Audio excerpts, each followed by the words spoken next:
దురంధర్ 2 చూసిన ప్రతి ప్రేక్షకుడు డైరెక్టర్ ఆదిత్యధర్ మేకింగ్ కి ఫిదా అయిపోతున్నారు. What a vision, what a thought, పిచ్చోళమైపోయాం మేమంతా అంటూ ఆదిత్యధర్ని ప్రశంసలతో ముంచెత్తుతున్నారు.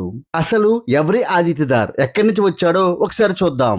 ఆదిత్యధర్ 1983లో న్యూఢిల్లీలో పుట్టిన ఓ కాశ్మీరీ పండిట్. ఢిల్లీ విశ్వవిద్యాలయంలోనే చదువుకున్నాడు. చిన్నప్పటి నుంచి క్రికెట్ అంటే ఇష్టం. క్రికెటర్ అవుదాం అనుకుని అక్కడ రాజకీయాలు తట్టుకోలేక నాటక రంగం వైపు వచ్చేశాడు. అక్కడే స్క్రీన్ రైటింగ్ లో మెలకువలు తెలుసుకున్నాడు. 2006లో ముంబై వెళ్లి సహాయ దర్శకుడిగా కెరీర్ ప్రారంభించాడు. కాబూల్ ఎక్స్ప్రెస్ లాంటి సినిమాలకు పాటలు రాశాడు. ప్రియదర్శన్, ఆక్రోష్ తేజ్ సినిమాలకు సంభాషణలు అందించాడు. ఆ తరువాత 2019లో తొలిసారిగా ఉరి ది సర్జికల్ స్ట్రైక్ సినిమాకి దర్శకత్వం వహించి ఉత్తమ దర్శకుడిగా నేషనల్ అవార్డ్, ఫిల్మ్ఫేర్ అవార్డులు అందుకున్నాడు. 2021లో తన రెండవ సినిమాగా విక్కీ కౌశల్ హీరోగా ది ఇమ్మోర్టల్ అశ్వత్థామ అనే సినిమాను ప్లాన్ చేశాడు. కానీ కోవిడ్-19 కారణంగా ఆ సినిమా ఆగిపోయింది. 2021లోనే తన మొదటి సినిమా హీరోయిన్ యామి గౌతమ్ ని ప్రేమించి పెళ్లి చేసుకున్నాడు. అప్పటికే Yami Gautam star heroine. Aditya Dhar upcoming director అయినా అతని టాలెంట్ ని ముందే గ్రహించిన యామి అతనికి గొప్ప సపోర్ట్ నందించింది. తరువాత తన అన్నయ్య లోకేష్ దత్ తో కలిసి B62 స్టూడియోస్ అనే నిర్మాణ సంస్థను స్థాపించి